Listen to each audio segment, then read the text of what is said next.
Wasted money on cures. Forgot how to fix myself.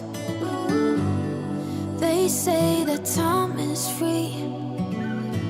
Then why is it so precious?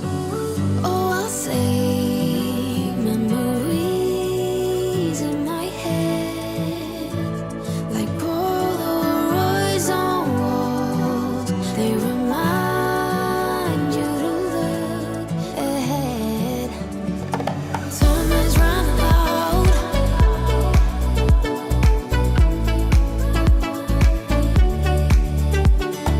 Time is running out.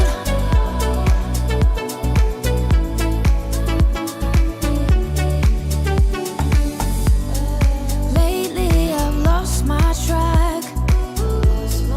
I've sailed the deeper seas, hoping to find something to bring back better times. Oh, I'll say memories in my head, like Polaroids on walls. They remind you to look ahead. But time is running out. Time is running out. Time is running out. Time is running out. Time is running out. Time is running. Time is running out.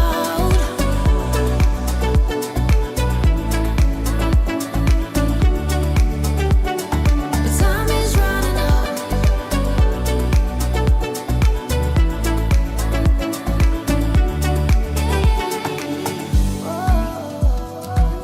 What if my best days are over? They can't be over.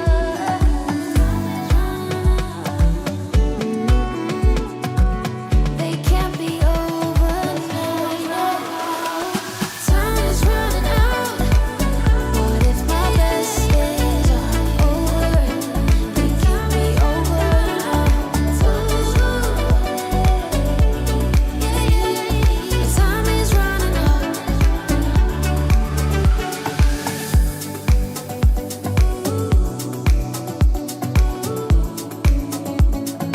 Time is running out.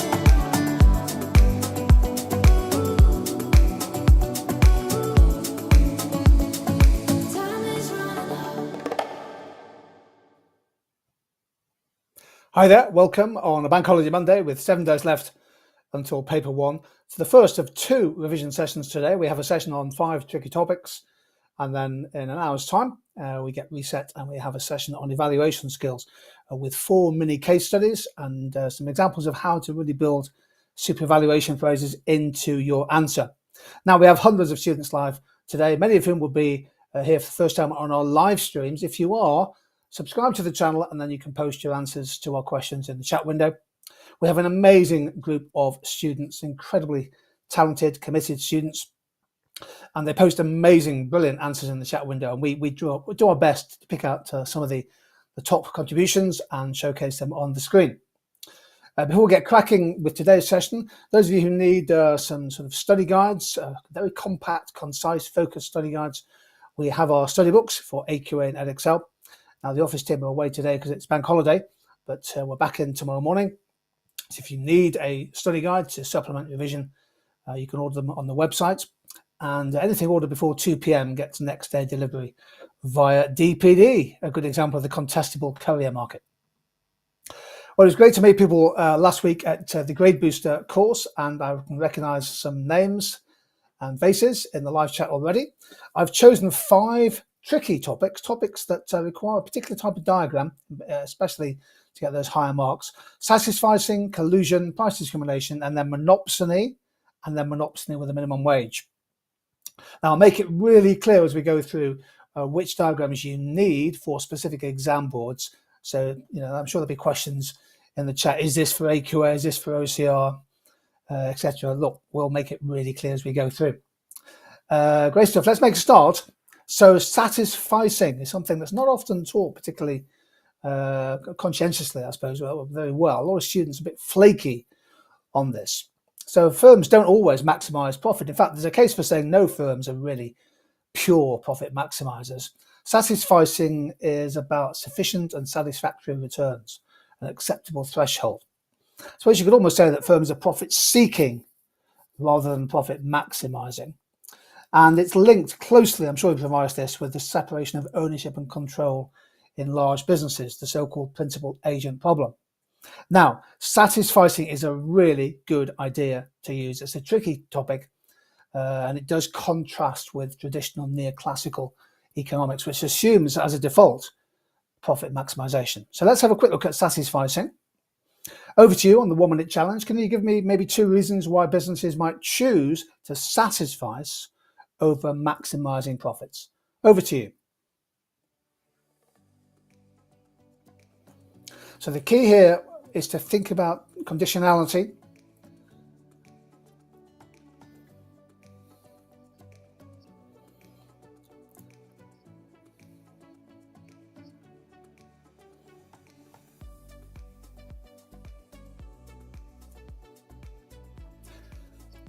Lots of answers coming through on the chat window, which is great.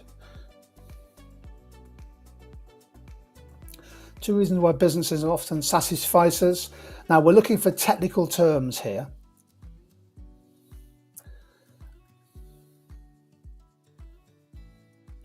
There's one from Charlie May Walker there, the divorce of ownership and control. And managerial objectives would be a good part of the explanation there. Well done.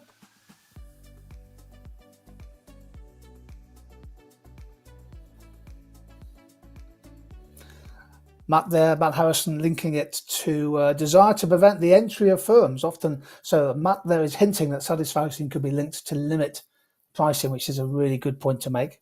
Excellent. Here's one from JT Galaxy. They're trying to make enough profit to satisfy the equity holders, and that to attract more investment, which of course can raise the equity capital of the business. And of course, if you make enough profit, you can use equity instead of having to use debt. Yeah, some good answers coming through.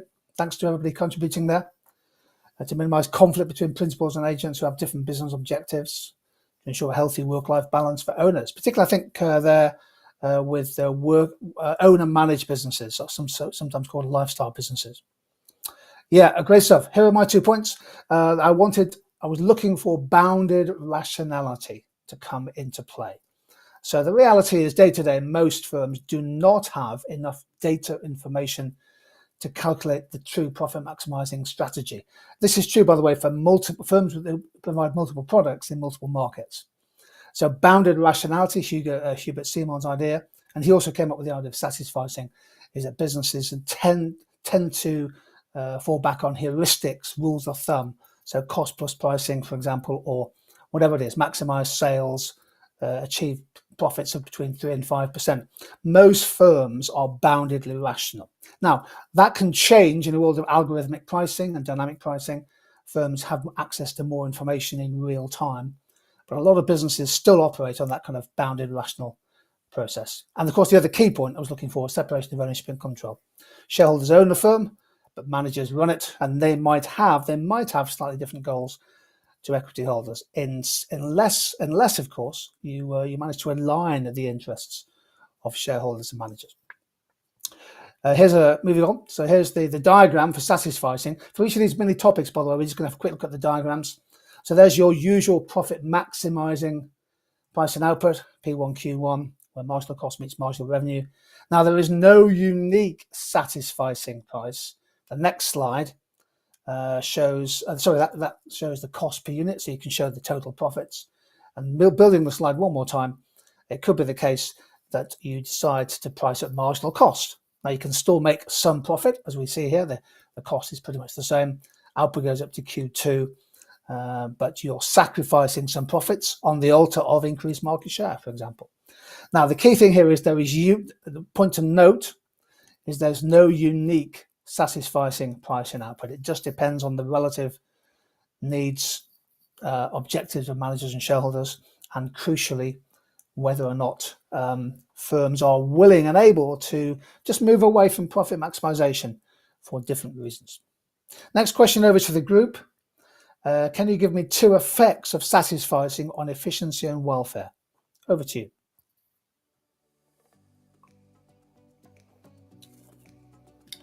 So now we're revising linking satisficing with economic efficiency and consumer welfare.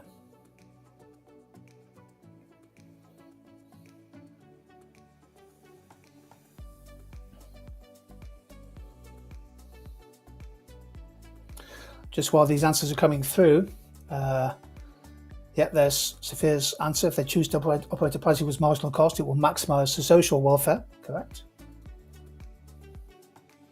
And they could necessarily be at price equals marginal cost, but they could be close to it.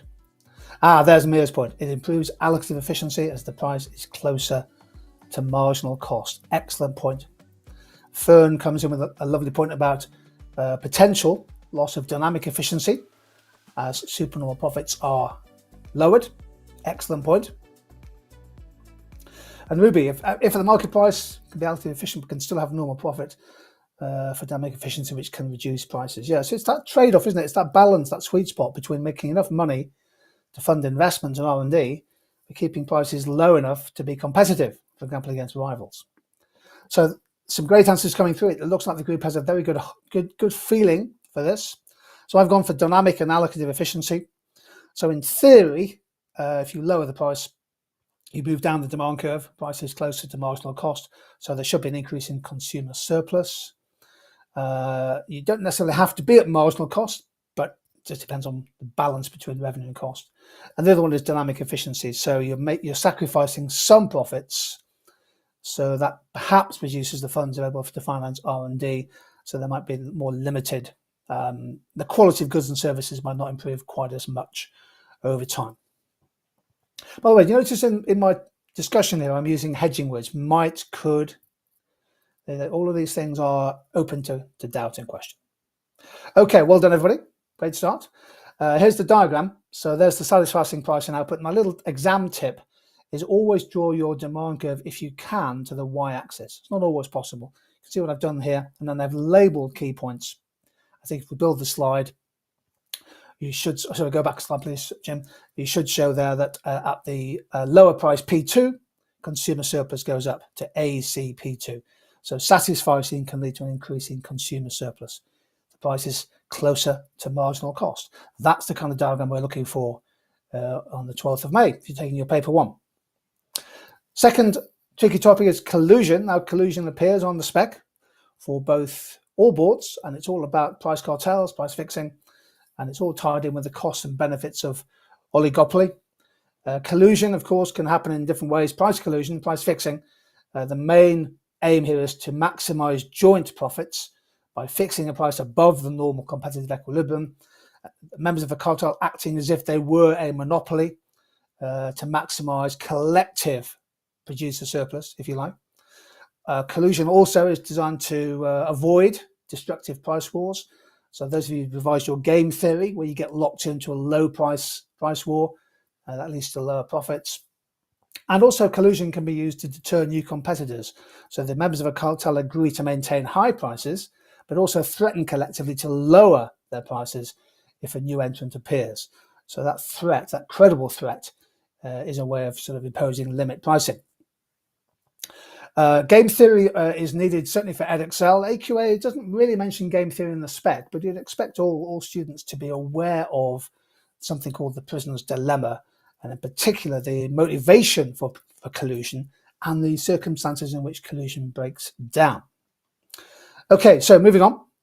Here's our collusion diagram. So normally you try and maximize profit, so that will be the cartel price if they come together as a cartel to act as if they were a monopoly. So there's the cartel price, and the next slide shows what might happen if there's a competitive price where price equals marginal cost. And again, I'm labeling areas here to show the welfare loss from cartel pricing. So there's a deadweight welfare loss equal to the area A, B, C. Cartels fixing prices restricts output and demand and can lead to a welfare loss. So moving on, over to you. Can you give me 2 consequences of price collusion for economic efficiency? Have a go.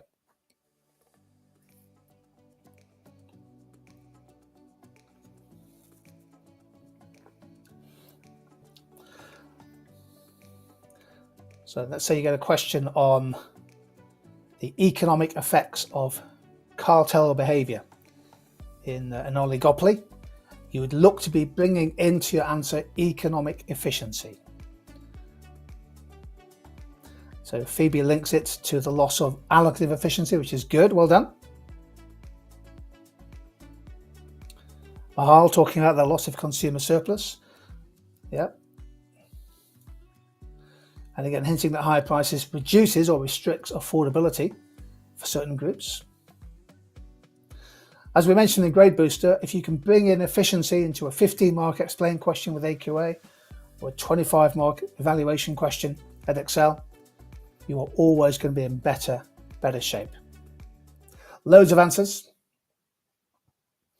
Really good stuff. Here are my two suggestions. I've gone for the following. I've gone for allocative and exit efficiency this time. So colluding firms set prices above marginal cost, well above marginal cost, to maximize profits. That then leads to underproduction relative to a competitive market. People just can't afford to buy as much at higher prices. That causes a deadweight welfare loss. And then please do link the efficiency argument, link it to the welfare argument. High prices caused by collusion has a detrimental effect on effective demand, especially for lower income families. So collusion can be quite regressive in that sense. There's also exit inefficiency. Firms' inclusive agreements often lack the day-to-day competitive pressure to minimize their costs or to innovate, and therefore they might maintain higher than expected costs, the expense accounts, for example, exit inefficiency, and pass them on to consumers. It's that famous quote that the best of all oligopoly profits in a cartel is a quiet life. Good stuff. So that's collusion. Plan says, can you shade in the exam? Is it best to say, like area ABC, without question, Plan, it's always better to label areas rather than shade them. And I say that without equanimity. I mean, you can shade, and lots of students will. I'll mark answers that are shaded. It's much better to label areas, consumer surplus, profit, etc., welfare losses, and then refer to those areas in the text of your answer. So thanks for your question, Plan. Let's move on. So price discrimination is our third topic. Now this is really quite important because a lot of consumers here, apologies for the typo at the top of the page there, consumer welfare, a lot of students enjoy price discrimination. They don't always get the diagram correct. It happens when a firm charges a different price to different groups of consumers for basically an identical product for reasons not associated with cost. The example I've been pushing in the last few days and weeks is our social tariffs. Utilities, water, electricity, telecoms, offering discounted prices to vulnerable or low-income groups. That is third-degree discrimination, and it's aimed at promoting affordability and social equity. Now, a lot of exam questions about the extent to which price discrimination always works in the interest of firms. That's the classic AQA question. But it's also important to evaluate possible benefits for consumers too. So moving on, here's the diagram. Now, there are more complex versions of this diagram available on the interweb, but this one works just fine. The key here is that the marginal cost of suppliers is assumed to be constant. And actually, if we avoid the distinction between fixed and variable costs, marginal cost can equal average cost. So basically, it costs the same, I don't know, £10 or $20 to supply to each market. In market A, we have a low price elasticity of demand, a greater willingness to pay, and a higher potential consumer surplus. And in market B, we have a more elastic or price sensitive segment with a highly elastic demand curve shown AR2 there. So what firms do in theory is they charge a higher price in the market where demand is priced inelastic, that's price PA, and a lower price PB in the second market where consumers perhaps have a lower income or just more price sensitive. Now, interestingly, if you choose PA, if everybody was charged PA, then nobody in market B would be willing or able to pay that price. So price PB brings more people into the market as a result. Okay, so that's a good, nice, clean diagram. And you can make profits in each market because PA is above cost and PB is still above cost. You can make extra profit in this market. Okay, so over to you. Can you give me, and again, there's more specific, the better. If you can give me an example, it would be great. can you give me 2 benefits of price discrimination for consumer welfare? Over to you.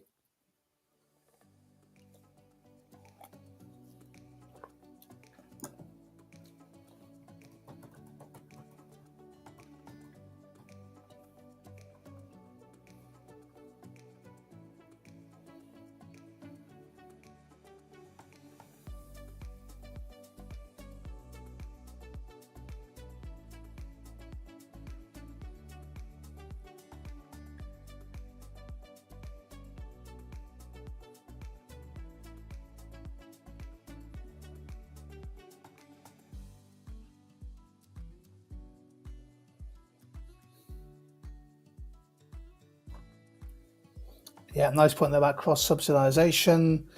Esme talks about the impact on low-income households, which is good. So a lot of you using cross-subsidization, which is excellent.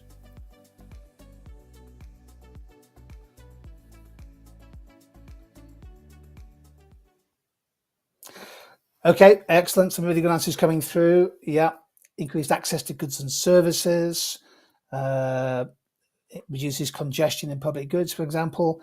It makes it easier to use underutilized capacities, things like off-peak rail fares. Excellent point. There have been increasing consumer surplus for the price-sensitive group. Yeah. Anna Bassi talks about improving equity or equality. Those on low incomes pay the prices suited for them, increasing their welfare. Good example, their lower train ticket prices for students. I'll give an example, Anna, in terms of pharmaceuticals, for example. Yeah, excellent, really good. Yeah, I think social tariffs are they're not the flavour of the month, but they're really interesting because lots of businesses have brought them in the last couple of years, in particular in response to the cost of living crisis. Excellent stuff. Yeah, really good. Giles Cunningham talks about low interest rates for consumers with higher credit scores. The point there, Giles, is that's probably a little bit of cost-based pricing. If you have a higher credit score, the predicted marginal cost of supplying a loan to you is lower, and those with poor credit histories are higher cost customers, and the price reflects that. Prithvi says, what's cross-subsidization? Never heard of it. Great question. So thank you for that. It's where you use profits in one market to subsidize a loss in another. So an example could be a pharmaceutical company making profits from drugs in rich countries and using it to subsidize low prices for the same drug in lower income or developing emerging countries. Okay. Here are my 2 points. One is effective demand and market access. I think this is really quite important. Price discrimination is super topical. I mean, a lot of students really enjoy questions on this. And bring in effective demand. So charging low prices allows people with lower incomes to enjoy goods and services they might otherwise just not be able to afford. So social tariffs can have a part to play in reducing fuel poverty. Not the only policy, energy price caps, for example. The digital divide is super important. Something like, I don't know, millions of people still do not have fast broadband into their homes. And we saw the effects of that during the pandemic. Now, if you can improve one person's welfare without necessarily harming somebody else, that is a Pareto improvement in welfare. And progressivity. So life-saving drugs, vaccines priced lower in developing countries. That expands access to healthcare where affordability is undoubtedly a barrier. So, yeah. So what does a Pareto improvement in welfare mean? Thanks, Anna. So that means I can make Anna better off without making Geoff any worse off. So in net terms, in overall terms, we are better off. And allocative efficiency and Pareto improvement is shown where you are on the PPF, for example, because I can only make myself better off by making somebody else worse off. So in theory, these kind of social tariffs can be really, really important. The other point that was made by a couple of students recently when I was talking to them about it was that price discrimination helps keep businesses afloat. You know, in a recession or in a real crisis, you know, charging different prices brings in the revenue, gets the money in, and it stops them closing down.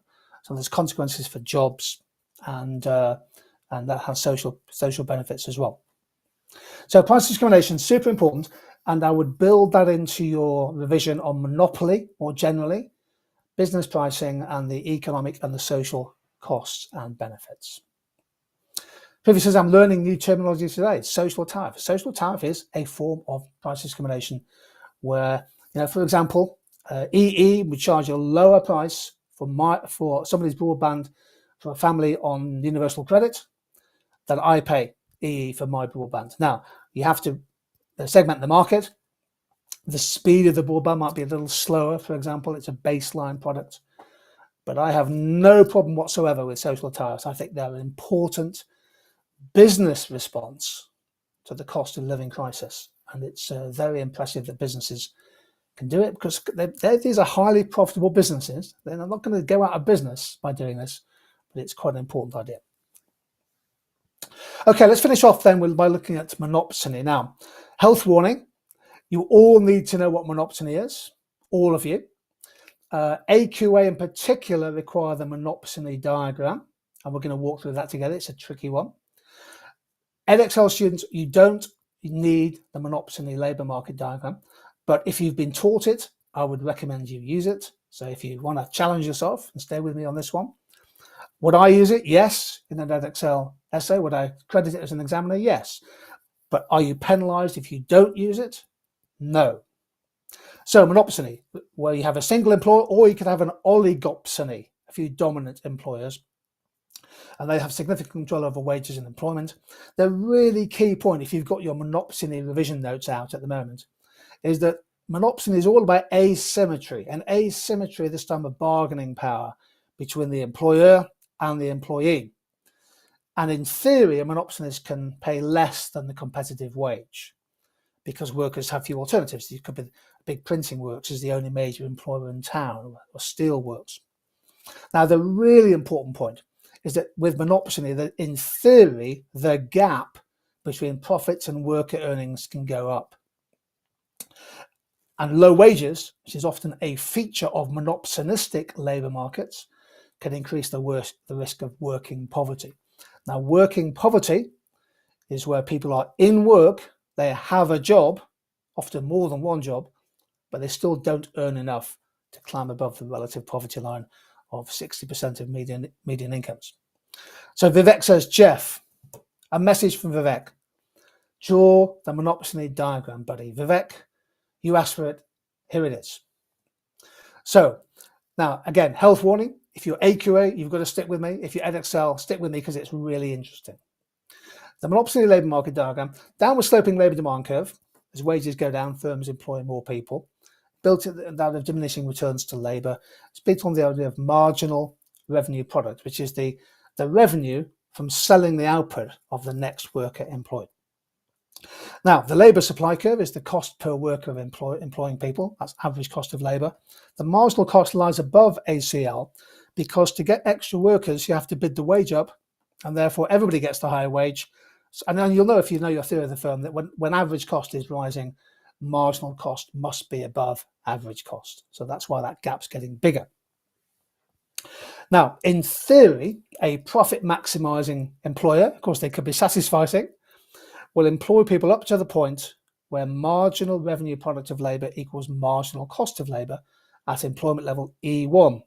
And the value to the firm of employing those workers is W1. Next slide. However, the monopsony power of the employer allows them to pay wage W2. You use the labour supply curve to determine what wage you pay. So the workers are worth W1 to the monopsonist, but they only have to pay W2. And as a result, the next slide suggests there's what's called a wage gap. Angus, I'm going to come on to your point about trade unions in just a second. The wage gap is the exploitation of employed workers. Okay, I'm earning a lot of money for you, but I'm not getting a wage that I deserve. That's the basic monopsony diagram. Monopsonies can charge a lower wage, pay a lower wage than they would in the competitive market.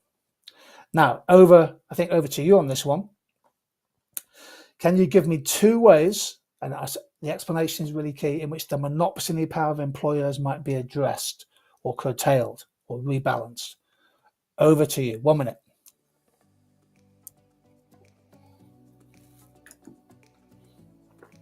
So the baseline is, and this is true for all exam boards, if you have monopsony power, in theory, you can pay a lower wage than if the labour market was competitive. So Joshua was pointing out about trade unions bargaining for higher wages. Thank you. Percy, trade unions and raising the minimum wage. Now we're going to walk through the diagram in a second.